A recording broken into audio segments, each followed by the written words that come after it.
waaw tournée académique et sociale dafay faral di organiser daje yi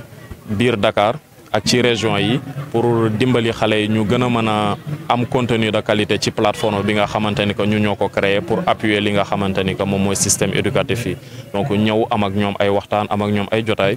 ci delloo seen xel pour ñu mën a am une connexion profonde avec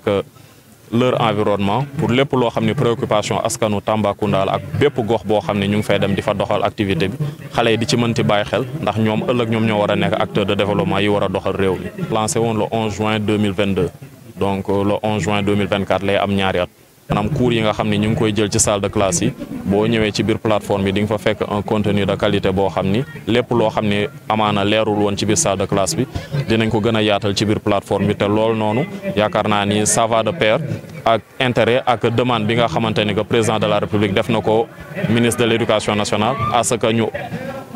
inclure le numérique dans le système éducatif pour ku nekk foo mënti nekk boo yore sa téléphone sa ordinateur nga mën a jàng. waaw bu baax parce que am na foo xam ni dañu fay dem te dañu fa woo te nit bu la woowee yaakaar naa ci goxam c'est parce que gis na loo defal keneen mu intéressé ko te mu gis ci boppam donc bëri na localité yoo xam ne ñu ngi koy fréquenter et que population yi ñoom ñooy demander la présence de la tournée académique et sociale et noonu rek lay demee fépp foo xam ni